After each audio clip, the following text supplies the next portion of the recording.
तो प्रकाश संश्लेषी वर्णक यानी जो प्रकाश का क्या करे, संश्लेषण करे, है ना, यानी कि प्रकाश का संश्लेषण, शॉर्ट में लिख लो, प्रकाश का संश्लेषण करने वाले वर्णक, प्रकाश संश्लेषी वर्णक कहलाते हैं। प्रकाश का संश्लेषण करने वाले वर्णक प्रकाश संश्लेषी वर्णक कहलाते हैं। तो पहली बात क्या होगी, बोलो, प्रकाश संश्लेषी वर्णक किसे कहेंगे, प्रकाश का संश्लेषण करने वाले वर्णक प्रकाश संश्लेषी वर्णक कहलाते हैं। ठीक है, तो प्रकाश संश्लेषी वर्णक में ये क्या करते हैं, ये प्रकाश ऊर्जा को, देखो ध्यान देना, तो ये जो वर्णक होते हैं ये क्या करते हैं, प्रकाश ऊर्जा को रासायनिक ऊर्जा में बदलते हैं, प्रकाश ऊर्जा को रासायनिक ऊर्जा में बदलते हैं, प्रकाश संश्लेषी वर्णक कहलाते हैं ना, प्रकाश ऊर्जा को रासायनिक ऊर्जा में बदलते हैं। ठीक है, क्या करते हैं, ये प्रकाश ऊर्जा को रासायनिक ऊर्जा में बदलते हैं। ठीक है, ये कितने प्रकार के होते हैं, तो ये मुख्य रूप से 3 प्रकार के होते हैं। कितने प्रकार के, 3 प्रकार के होते हैं। प्रकाश संश्लेषी वर्णक कितने प्रकार के होते हैं, 3 प्रकार के। तो पहला वाला प्रकार कौन सा है, पर्णहरित। कौन सा है, पर्णहरित, जिसको हम क्या कहते हैं, क्लोरोप्लास्ट भी कह देते हैं भाई, क्या कह देते हैं, क्लोरोप्लास्ट, समझ गए, क्या कहते हैं, क्लोरोप्लास्ट। दूसरा वाला जो है उसको हम कह सकते हैं सेकंड नंबर पे कैरोटिनॉइड, क्या कहेंगे, कैरोटिनॉइड्स। ठीक है, क्या कहेंगे, कैरोटिनॉइड्स। एक और बचता है लास्ट में, देखो, पर्णहरित हो गया, क्लोरोप्लास्ट हो गया, कैरोटिनॉइड्स हो जाएगा, और एक और होता है जिसको बोलते हैं फाइकोबिलिन्स। पहले लिख लो ऐसे सारे। तो 3 प्रकार के वर्णकों में से जो सबसे पहला वर्णक है पर्णहरित, ये तो कौन सा होता है भाई, मुख्य वर्णक। कौन सा होता है, मुख्य वर्णक, जबकि ये दोनों कौन से हैं, सहायक वर्णक। ठीक है, ये दोनों कौन से होते हैं, सहायक वर्णक। और देखो, ये जो सभी वर्णक होते हैं ये कहाँ पाए जाते हैं, बताओ भाई, कहाँ मिलते हैं प्रकाश संश्लेषी वर्णक, पत्तियों में।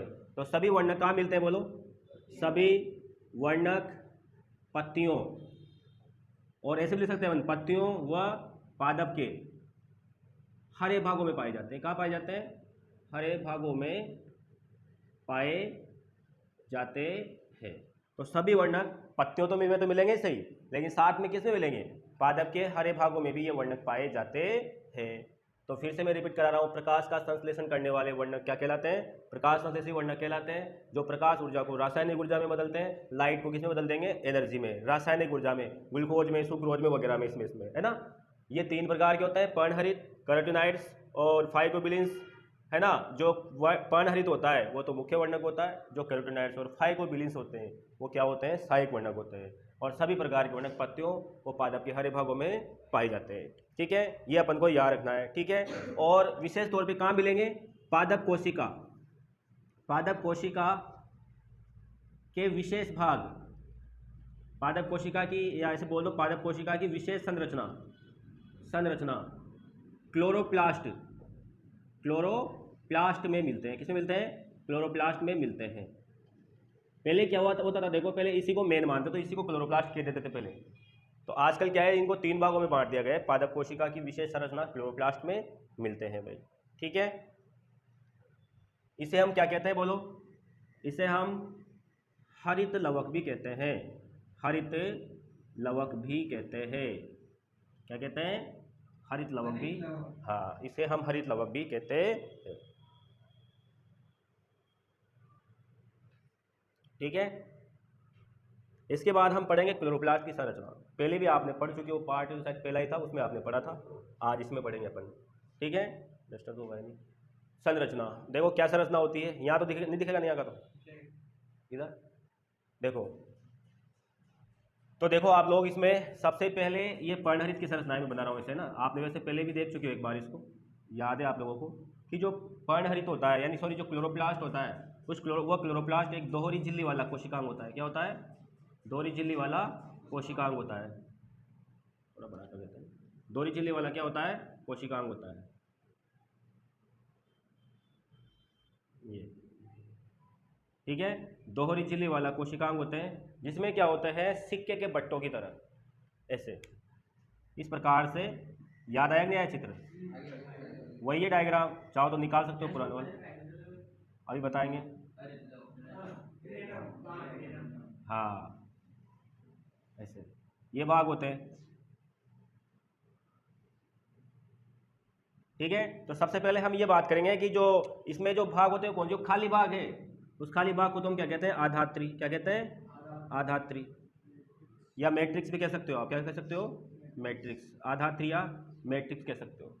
ठीक है, इसके अलावा यहाँ पर इसके जो झिल्ली थी उसका नाम क्या था? बोलो, बाहर वाली थी, है ना। ये दोनों झिल्लियों का नाम याद है आपको? बाहरी झिल्ली। क्या नाम इसका? एक का तो बाहरी झिल्ली हो गया, और एक का नाम क्या हो गया? आंतरिक झिल्ली हो गया। क्या हो गया? आंतरिक झिल्ली हो गया। तो बाहरी झिल्ली और आंतरिक झिल्ली। ठीक है, दो प्रकार की झिल्लियां मिलती है। कितने प्रकार की? दो प्रकार की, एक बाहरी एक आंतरिक। इसके बीच में अवकाश मिलता है, उस अवकाश का नाम क्या है? पेरीप्लास्टिडियल, प्लास्टिडियल अवकाश। ठीक है ना, क्या है? पेरीप्लास्टिडियल अवकाश। झिल्लियों के बीच में जो जगह है उस जगह का नाम क्या है? पेरीप्लास्टिडियल अवकाश। ठीक है, अब एक सिक्का यहाँ पर ये पूरा है ना। तो यहाँ पर हम इसको एक एक करके सबके बारे में देखेंगे कि ये बहुत सारा है ना, पूरा टोटल यहाँ से यहाँ तक। मैं थोड़ा ऐसा बनाता हूँ उससे, ये हमको पूरा 1 2 3 बना देते हैं यार, नहीं है, हरे कलर से बना देते हैं। ये टोटल पूरा ही है ना, ये टोटल पूरे को हम क्या कहेंगे? ग्रेना कहेंगे। क्या कहेंगे? इस पूरे को क्या कहेंगे? ग्रेना कहेंगे। क्या कहेंगे? ग्रेना। और एक को क्या कहेंगे?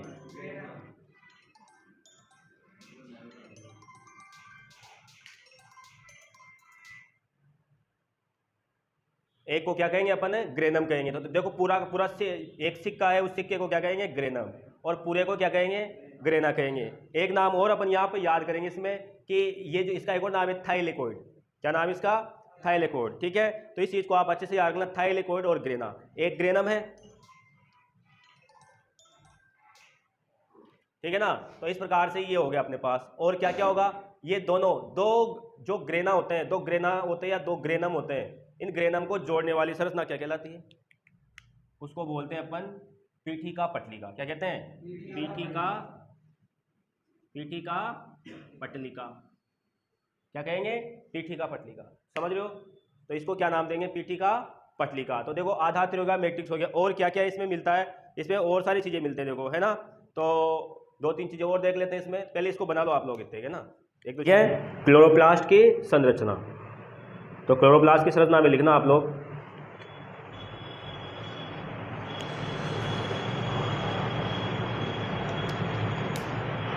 ठीक है। तो लिखो क्लोरोप्लास्ट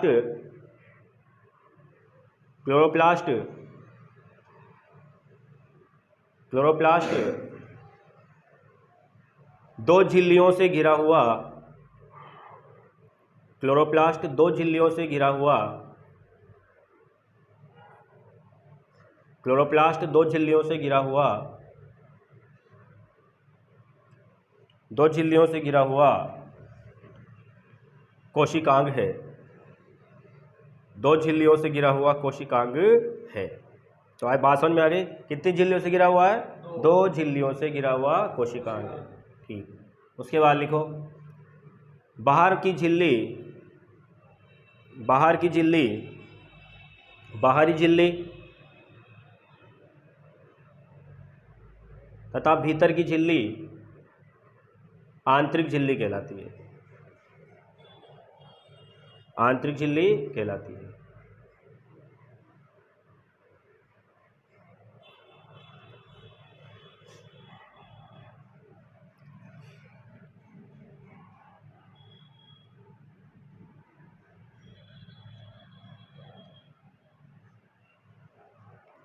ठीक है, लिखो आगे लिखो।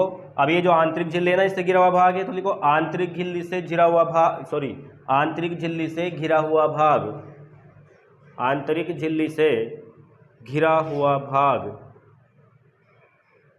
आंतरिक झिल्ली से घिरा हुआ भाग आंतरिक झिल्ली से घिरा हुआ भाग आधात्री कहलाता है। आधात्री कहलाता है। आधात्री कहलाता है। आधात्री कहलाता है। ठीक है, अब लिखो आधात्री में, आधात्री में सिक्के के, देखो आधात्री में सिक्के के चट्टों, चट्टों या बट्टों की बात है ना, सिक्के के चट्टों की तरह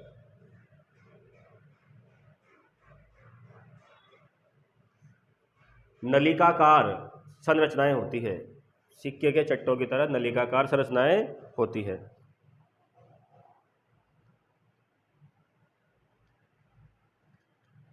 ठीक है, नलिकाकार संरचनाएं होती है। लिखो कई सारी, ऐसे लिखो कई सारी नलिकाकार संरचनाएं एक के ऊपर एक, कई सारी नलिकाकार संरचनाएं एक के ऊपर एक व्यवस्थित होकर, एक के ऊपर एक व्यवस्थित होकर, एक के ऊपर एक व्यवस्थित होकर एक विशेष प्रकार की रचना बनाती है। एक विशेष प्रकार की रचना बनाती है। एक विशेष प्रकार की रचना बनाती है जिसे, जिसे क्या कहते हैं?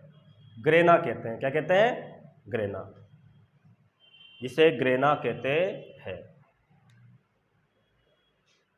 जिसे ग्रेना कहते हैं। समझ गए क्या कहेंगे उसको? ग्रेना कहेंगे। ठीक, ग्रेना कह दिया। उसके बाद आप देखेंगे ग्रेना का एक वचन क्या होगा?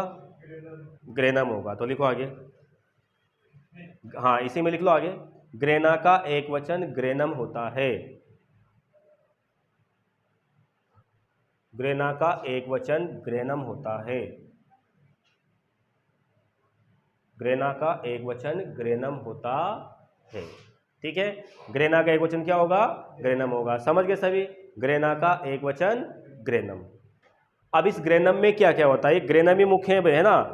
आगे लिख लो, इस ग्रेनम को लिखो, एक लाइन और लिख लो। इस ग्रेनम को थाइलेकोइड भी कहते हैं। ये एनसीईआरटी की लाइन लिखा रहा हूं। इस ग्रेनम को थाइलेकोइड भी कहते हैं। क्या कहते हैं? थाइलेकोइड। ग्रेनम को थाइलेकोइड भी कहते हैं। थाइलेकोइड में लिख रहा हूं, बोर्ड पे रुक जाओ अभी। कोइड, अभी देखो, अभी लिख रहा हूं। ये देखो, ये जो ग्रेनम था ना, इसको हम क्या कहेंगे? थाइलेकोइड। ये थाल जैसे है, थाल थाल ऐसे नाम दे रखा है, इसको क्या कहते हैं? थाइलेकोइड भी कहते हैं। तो इस थाइलेकोइड में क्या होगा? लिखो आगे, इस लिखो, इस थाइलेकोइड में, इस थाइलेकोइड में प्रकाश संश्लेषण, प्रकाश संश्लेषण से संबंधित, प्रकाश संश्लेषण से संबंधित आवश्यक पदार्थ, संबंधित आवश्यक पदार्थ विद्यमान होते हैं। आवश्यक पदार्थ विद्यमान होते हैं। इसमें प्रकाश संश्लेषण से संबंधित जितने भी आवश्यक पदार्थ है वो सारे के सारे यहाँ क्या रहेंगे? विद्यमान रहेंगे। सारे पदार्थ विद्यमान रहते हैं। ठीक है, आगे लिखो, यहां पर प्रकाश संश्लेषण, प्रकाश संश्लेषण की, है ना, प्रकाश संश्लेषण की अभिक्रिया शुरू होती है। क्या होती है? शुरू होती है। यहाँ पर प्रकाश संश्लेषण की अभिक्रिया शुरू होती है। अच्छे से याद रखना, यहाँ पर किसकी अभिक्रिया शुरू होगी? प्रकाश, इसमें, इस एक सिक्के की बात कर रहा हूँ। इसमें एक सिक्का होता है, इसमें भी दो नलिकाकार होता है। ये तो पूरा नलिका हो गया, इसके अंदर भी ये भाग हो गया, ये हरा हरा भाग। तो यहाँ पर प्रकाश संश्लेषण की अभिक्रिया शुरू होती है। तो उसके लिए क्या होता है यहाँ पर? तो लिखो, इसके लिए लिखो, इसके लिए यहाँ पर इसके लिए यहाँ पर दो प्रकार के, कितने प्रकार के, दो प्रकार के वर्णक तंत्र, दो प्रकार के वर्णक तंत्र उपस्थित होते हैं। इनके नाम भी लिख देता हूँ, PS फर्स्ट व PS सेकंड। देखो ध्यान देना, फोटो सिस्टम फर्स्ट और फोटो सिस्टम सेकंड लिखने की जरूरत है, समझ जाओगे ना। फोटो सिस्टम फर्स्ट और फोटो सिस्टम सेकंड। ऐसे मैं एक को बाहर निकालता हूँ यहाँ से, तो एक को मैंने ऐसे बाहर निकाला तो ये ऐसे होता है भाई, ये ऐसे। एक सिक्के को बाहर निकालो तो एक सिक्के में यहाँ पर इस जगह पर, एक जगह पर तो क्या होगा, फोटो सिस्टम यानी PS फर्स्ट होगा, एक जगह पर PS सेकंड होगा, ऐसे। तो इस प्रकार से ये PS फर्स्ट और PS ये दोनों ही जो होते हैं ना, फोटो सिस्टम फर्स्ट और फोटो सिस्टम सेकंड, ये क्या करते हैं, यहाँ पर प्रकाश को ग्रहण करते हैं, दृश्य प्रकाश को, है ना। ये वर्णक क्या करते हैं, दृश्य प्रकाश होता है वैसे, जिसमें 7 रंग होते हैं। कितने होते हैं, 7 रंग। उनमें से कुछ विशेष रंगों का क्या करते हैं, अवशोषण करते हैं। कौन कौन से रंग का अवशोषण करेंगे, एक तो बैंगनी रंग का, किसका करेंगे, बैंगनी रंग का अवशोषण करेंगे, नीले का करेंगे, लाल का करेंगे, ठीक है ना। तो लिखो पहले आगे, इसमें आगे लिखना, मैं भी लिख रहा हूं साथ में, ये वर्णक तंत्र दृश्य प्रकाश से बैंगनी, कौन कौन सा, बैंगनी, लाल व नीला प्रकाश, नीला प्रकाश अवशोषित करते हैं, ठीक है। ये वर्णक तंत्र दृश्य प्रकाश से बैंगनी, लाल व नीला प्रकाश अवशोषित करते हैं, ठीक है। इसी में लिखता हूं मैं, आगे लिखो, ये केवल 400 से 700 नैनोमीटर तरंग दैर्ध्य, क्या होता है, तरंग दैर्ध्य का ही प्रकाश अवशोषित करते हैं, का ही प्रकाश अवशोषित करते हैं, प्रकाश अवशोषित करते हैं, जिसे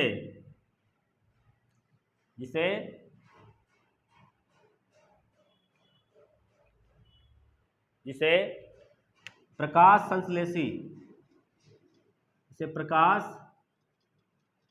संश्लेषी सक्रिय विकिरण, पोस्ट में लिखेगा पार, क्या लिखेंगे, पार, जिसे प्रकाश संश्लेषी सक्रिय विकिरण पार कहते हैं। पीछे लिख लो, कहते हैं, प्रकाश संश्लेषी सक्रिय विकिरण पार कहते हैं। तो समझ में आएगी नहीं बात तुम्हारे, बताओ। फिर से मैं एक बार और रिपीट कर देता हूं जो आपको लिखा है उसको।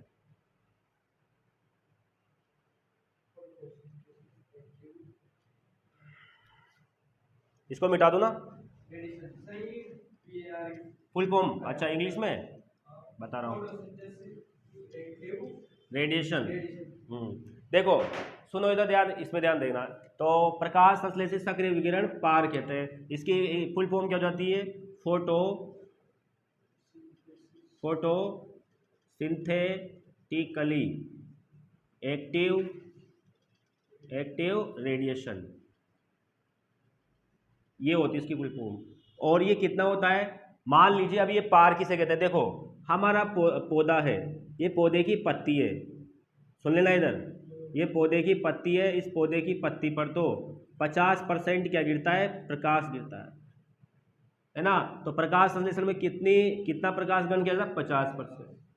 लेकिन पौधों का जो क्लोरोफिल होता है यहाँ पर मौजूद, जो PS फर्स्ट और PS सेकंड है, वो तो मात्र 2 से 10% ही ग्रहण करते हैं। उस 2 से 10% को ही क्या कहते हैं, 2 से 10% को ही पार कहते हैं। और उसमें से 2% ही हमारे पास आता है, 2% ही हम ग्रहण करते हैं ग्लूकोज के रूप में। भाई ऊर्जा कहाँ से आ रही है, भाई फोटोसिंथेसिस की समीकरण तो याद है ना आप लोगों को, पहले बताई थी। क्या होती है बताओ, हमारे पास क्या है, हमारे पास एक तो है प्रकाश, क्या है, प्रकाश, साथ में पौधे क्या लेके गए, जल। इन्होंने क्या बनाया, कार्बोहाइड्रेट, क्या बनाया, कार्बोहाइड्रेट, साथ में क्या निकला, O2, क्या निकला, O2। याद आ जाएगा आप लोगों को। साथ में यहाँ CO2 भी थी भैया ना, CO2। ये इतनी सारी चीज़ें मिला करके एक चीज़ बना रही है, और दोनों ही चीज़ हमारे काम की है कि नहीं, बोलो। दोनों चीज़ हमारे काम की है कि नहीं है। ये ग्लूकोज यानी C6H12O6, ये ग्लूकोज भी हो सकता है, सुक्रोज भी हो सकता है, कुछ भी हो सकता है, मेन तो ग्लूकोज माना जाता है। तो ये अभिक्रिया होती है, तो इस अभिक्रिया के द्वारा ही हमें इस अभिक्रिया को अपन को क्या करना है, पढ़ना है। समझ गए? तो 2 से 10% क्या हो गया, पार हो गया। क्या हो गया, पार।